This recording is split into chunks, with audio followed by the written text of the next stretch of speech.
12টার মতন বাজে। উই যে দেখো কি জানি একটা উড়াল দিল রে কাইম, কি জানি একটা উড়াল দিল কাইম।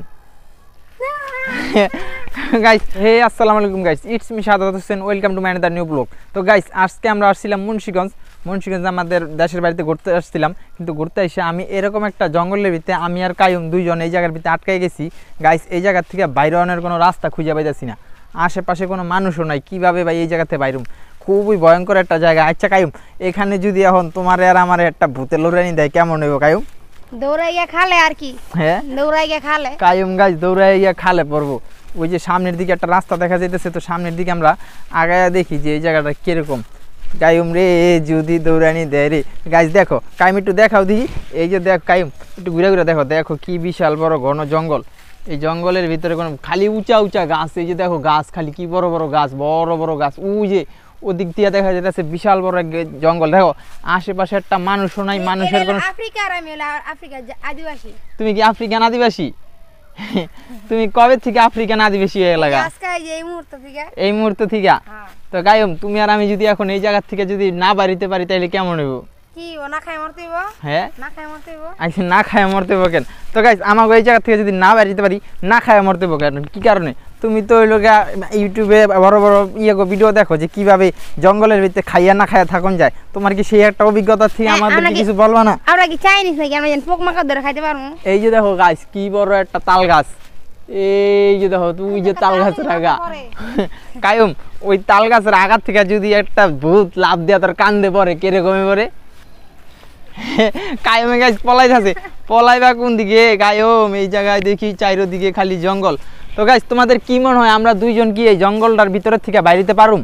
হ্যাঁ না এই জায়গায় আমরা আটকে থাকুম? তোমরা অবশ্যই ভিডিওটা দেখতে থাকো, এই জায়গা থেকে বাইরের রাস্তাটা আমাকে খুঁজে বাইর করতে দেবো যে কীভাবে আমরা এই জায়গা থেকে বাইরেতে পারি। কাইম আমার সাথে আসো, আসো।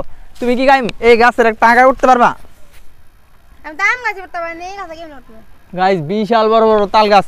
তো গাইস আমরা এখান থেকে বের হওয়ার চেষ্টা করি, আহ দেখি এই জায়গা থেকে কিভাবে বাইরে হওয়া যায়। চারিদিকে খালি জঙ্গল, এই যে আশপাশে একটা পুকুর দেখা যাইতেছে, বিশাল বড় একটা পুকুর। এই পুকুরের ভিতরে নিয়ে জাতা দিয়া থুয়ে দিব রে কায়ুম রে। কায়ুম এখান থেকে কিভাবে বাইরুম? গাইস খুবই ভয়ঙ্কর একটা জায়গা। দেখো এই যে দেখো জঙ্গলের মাঝখানে একটা পুকুর, এই যে দেখো এই গাইস এটা একটা ইজল গাছ বলে গ্রামীণ ভাষায়। এই যে দেখো এই যে পুকুরের পাশে যে ইজুল গাছগুলি হয় এগুলোর ভিতরে কিন্তু শয়তান থাকে। এখন গাইস পুরা মনে করো এখন যে বর দুপুর বেলা, এখন মনে করো 12টার মতন বাজে। উই যে দেখো কি জানি একটা উড়াল দিল রে কায়ুম, কি জানি একটা উড়াল দিল কায়ুম। গাইস কায়ুম কিন্তু খুবই ভয় পাইতেছে। তাও আমরা এই জায়গা থেকে বাইরে আনার চেষ্টা করি। কায়ুম এই জায়গা থেকে কিভাবে বাইরে আন যায়?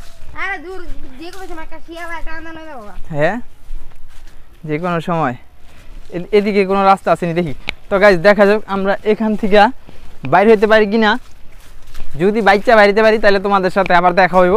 তো গাইস চেষ্টা করতেছি। কাইমের আমি দুইজনে আসছি, ইমন আসে নাই কা। ইমন তো বাসায় রয়ে গেছে, আমি আর কাইম একটু ঘুরতে পারিছিলাম। আইয়া তো মনে করো জঙ্গলের ভিতরে আটকাই গেছি। এখন যেইভাবেই হোক আমাদেরকে এখান থেকে বাইর হওয়ার চেষ্টা করতে হবে। দেখি এখান থেকে কিভাবে বের হওয়া যায়। দেখো গাইস দেখো এই যে কাই মারতে থাকো। দেখো কি জঙ্গল, এই জঙ্গলের ভিতরে দিয়ে দেখো বড় বড় গাছ। ওই যে সামনে আরো সামনে একটা বাঁশ ঝাড় আছে। ওই যে কতগুলা পোলাপাইন দেখা যাইতেছে রে, ওই যে সামনে কতগুলা পোলাপাইন দেখা যাইতেছে। হ্যাঁ কাইম বলো বাইরে ওরা রাস্তা পাইয়া লাগছে। এই যে বাঁশ গাছ, বড় বড় বাঁশ গাছ। সামনে দিকে আরো জঙ্গল কাইম। তো গাইস সামনের দিকে আরো বড় জঙ্গল। এই জঙ্গলের ভিতর দিয়া এই জায়গা দিয়ে কিন্তু আমরা রাতের বেলা গেছিলাম। রাতের বেলা কিন্তু এই জায়গা দিয়ে গেছিলাম কায়ুম না কায়ুম? হ্যাঁ এই যে দেখো ভাই কি জঙ্গল রে বাবা রে। এটা কি ডাক দেয় রে কায়ুম রে? এটা কি ডাক দিল? হ্যাঁ কায়ুম রে এটা কি ডাক দিল রে কায়ুম? এই যে দেখো ভাই এই জায়গার ভিতরে গাইস আরো একটা পুকুর, এই যে আরো একটা পুষ্কুনি, বড় পুষ্কুনি। গাইস সাথে কিন্তু একটা কবরস্থানও আছে। এই যে দেখো এখানে মানুষ মাটি দেয়। এই যে উপরে এখানে আরো একটা কবরস্থানও আছে। এই যে মোটামুটি আমরা কিন্তু বাইরে হয়ে গেছি জঙ্গলের ভিতর থেকে। ভাই অনেক কষ্ট কিন্তু আমরা এই জঙ্গলের ভিতর থেকে বাইরে আসতে পারছি। মনে করো রাস্তা চিনি না, কিছু চিনি না, আলু হয়ে গেছি অনেক কষ্টে মনে করো যে কোনো রকমে বাইরে আইছি। চারিদিকে জঙ্গল গাইস, বিশাল জঙ্গল। এই যে দেখো বিশাল বড় জঙ্গল, কোনো মানুষজন নাই, আশেপাশে কোনো মানুষ নাই। ওই যে এই যে এটা একটা কবরস্থান। আইতে আইতে গাইস ঘুরতে ঘুরতে কবরস্থানের ভিতরে আয়া পড়ছি গাইস, গলামলা হয়ে গেছে গা।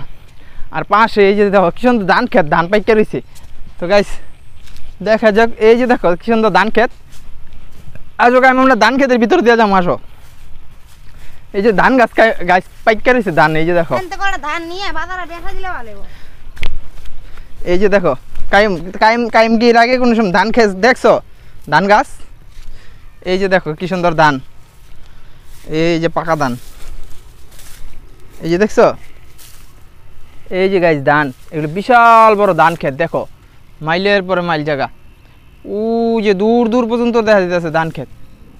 ওদিকে কি আর একটা মেশিনের শব্দ জানি হইতেছে, কি মেশিনের শব্দ হয়? ধান কাটুন না মেশিন, ধান গাছ মেশিন কে জানি, কইতে পারি না কি মেশিন।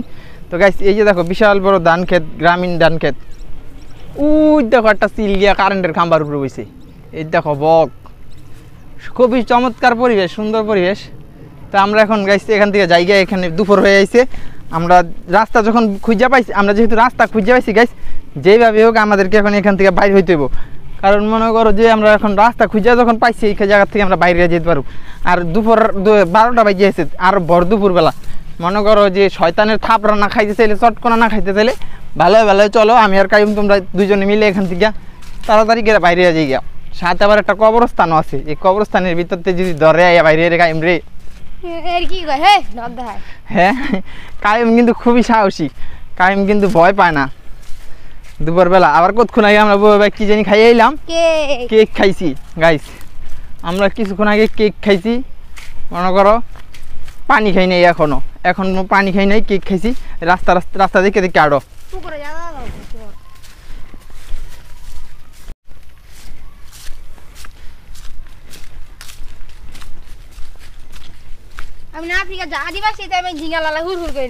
কদি একটু ঝিঙ্গা লালা হুর হুর দাও দি। গাইস কাইম বললো ঝিঙ্গা লালা হুর হুর। আমরা কিন্তু রাস্তার পাশে আইসা পড়ছি। আমরা অনেক কষ্টে মনে কর যে এই জঙ্গলের ভিতর থেকে বাইরে আসতে পারছি। আসো আসো কাইম, আসো তাড়াতাড়ি আসো, পলাই এখান থেকে। শয়তানের থাপড়া থোপড়া খাওয়ানোর আগে মনে কর যে এই এলাকা থেকে আইসা পড়ি। আমরা রাস্তা দেখা পাইছি, এই যে রাস্তা, এই যে এই রাস্তা দিয়ে গাড়ি গাড়ি চলতেছে এখান থেকে। তো গায়ম তুমি যে এতক্ষণ এই জঙ্গলটার ভিতরে আসছিলে, তোমার অনুভূতিটা কি? হ্যাঁ তুমি কি ভয় টয় পাইছো? না আমি স্ট্রং বয়। তুমি স্ট্রং বয়? তো গাইস কাইম কিন্তু কোনো ভয় টয় পায় নাই, কাইম খুবই স্ট্রং বয়। তো দেখা যাক বাইরে এসে পড়ছি। এই যে গাইস, এই যে দেখো গাইস, এই বিশাল জঙ্গলটার ভিতরে আমরা আসছিলাম। এই জঙ্গলটার ভিতর থেকে অনেক কষ্টে গাইস বাইরে আসতে পারছি। এই যেগুলো গ্রামীণ রাস্তা, এই রাস্তা দিয়ে এখন আইটা বাড়ির দিকে আমরা চলে যাম। গ্রামীণ রাস্তা, গ্রামীণ রাস্তা হওয়ার কারণ হলো এই জায়গায় রাস্তার ভিতরে মনে করো যে ইট দেওয়া নাই গা, পিচ জ্বালাই নাই গা, মাটির রাস্তায় ইট বসাই না। তো এটা তো গ্রামীণ রাস্তাই, এটা কি শহরের পাকা রাস্তা নেই। তো গাইস এই যে দেখো এই বিশাল জঙ্গলটার ভিতরে আমরা আসছিলাম। চারিদিকে খালি জঙ্গল আর অন্ধকার আর অন্ধকার, কিচ্ছু দেখা যায় না গাইস, ভিতরের কিছু দেখা যায় না। মনে করো খালি চারিদিকে এই জায়গা দিয়ে মনে করো যে রাত্রের বেলা, এই জায়গা দিয়ে রাত্রের বেলা কেউ ভুলেও মনে করো যে আইব না একা। তুমি কি কাইম এই জায়গা দিয়ে রাত্রের বেলা একা আইতে যেতে পারবা? হ্যাঁ দিনের বেলায় তো তোমার লাগাইছি, তার কথা ডরাইলাম। আরে না ভাইতে একলা একলা যদি এনে আইতো আমি হার্ট ফিল করব। গাইস কাইম যদি এখানে একলা আসে তাইলে বলো কাইম এই জায়গায় এই হার্ট ফিল করবো। থাক তোমার হার্ট ফিল করানো লাগবো না, আমরা চলে যাইতেছি ল জায়গা। তো গাইস ভিডিওটা যদি ভালো লাগে থাকে অবশ্যই লাইক দিয়ে দিবা, চ্যানেল নতুন হয়ে থাকলে অবশ্যই চ্যানেলটা সাবস্ক্রাইব করে দিবা।